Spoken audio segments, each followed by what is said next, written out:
Sekalipun secara struktur organisasi mungkin engkau tidak sebagai hamba Tuhan, tidak sebagai guru sekolah minggu, tidak sebagai guru Injil Sintua dan pendeta, tetapi sebagai hamba Tuhan secara umum, kita adalah hamba-hambanya Tuhan yang telah ditebus oleh Tuhan. Saudaraku yang dikasihi di dalam nama Tuhan Yesus Kristus, jadi kehidupan kita ini, kehidupan rohani kita, saudaraku, tidak akan mungkin bisa kuat kalau kita tidak melakukan firman Tuhan. Menggali dalam-dalam itu bagian dari melakukan firman Tuhan setelah dengar. Menggali dalam-dalam adalah implementasi perbuatan-perbuatan yang rohani dalam kehidupan kita. Saudaraku, sebab itu telinga kita yang harus kita pergunakan untuk mendengarkan firman Tuhan. Biarlah telinga kita menjadi telinga yang telah dibubuhi oleh tanda darah, yang telah dikuduskan oleh darah Yesus, yang telah disucikan oleh darah Yesus, sehingga kita mampu menerima firman Tuhan.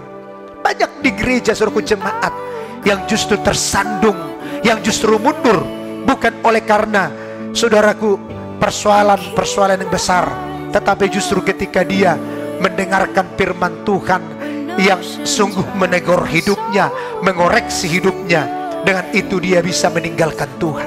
Saudaraku, justru karena firman yang sedang membentuk hidupnya, membuat hidupnya lebih baik daripada gambar yang lama itu, memiliki gambar yang baru, tetapi justru itu yang membuat dia mundur. Saudaraku, tinggalkan Tuhan. Mari biar telinga kita, saudaraku, kiranya disucikan oleh Tuhan lewat tanda darah yang akan Tuhan kerjakan terus dalam setiap kehidupan kita. Saat kita datang beribadah, saat kita datang menerima firman Tuhan, saat kita sedang mendengarkan pujian persembahan tadi seperti tadi yang dipersembahkan oleh anak-anak Tuhan, maka di situ kita bisa dikuatkan, di situ kita bisa ditolong. Kehidupan rohani kita semakin kuat, semakin teguh di hadapan Tuhan. Saudaraku, dalam Keluaran pasal 29 ayat yang ke-20. Mari saudara, Keluaran 29. Ini kehidupan sebenarnya yang harus kita ikuti sebagai hamba-hamba Tuhan. Sekalipun secara struktur organisasi mungkin engkau tidak sebagai hamba Tuhan, tidak sebagai guru sekolah minggu, tidak sebagai guru Injil Sintua dan pendeta, tetapi sebagai hamba Tuhan secara umum, kita adalah hamba-hambanya Tuhan yang telah ditebus oleh Tuhan. Kehidupan kita harus memiliki kehidupan telinga yang sudah dibubuhi dengan tanda darah. Kehidupan yang harus taat, tunduk, dengar-dengaran, terkhusus untuk mendengarkan firman dan perkataan Tuhan. Keluaran 29 ayat 20. Ayo.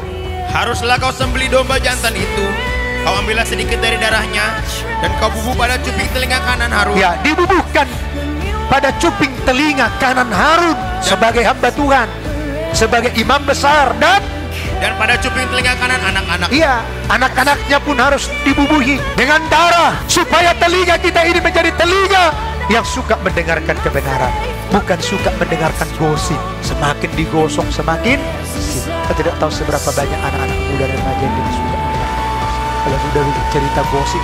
Di mana ada gula, di situ ada. Kalau sudah gosip, kadang-kadang lebih hebat, lebih tertarik kita mendengarkan gosip daripada kebenaran. Tidak perlu dipanggil orang untuk mendengarkan gosip. Datang satu, lihat dari jauh, so nasi kalau serius, dapat. Datang lagi, dekat lagi, datang terus datang sampai penuh. Kebenaran lebih kuat telinga manusia kita ini.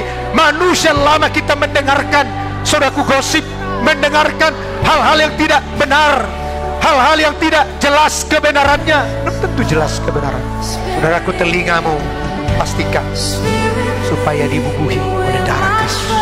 Telinga kanan, telingamu semuanya, telinga kita semuanya, supaya dibubuhi oleh tanda darah. Sehingga ketika kita datang ke rumah Tuhan, sikap kita untuk menggali dalam-dalam fondasi bangunan rohani kita, ketika kita benar-benar mendengar dan benar-benar mengimplementasikan setiap firman yang kita dengarkan. Haleluya.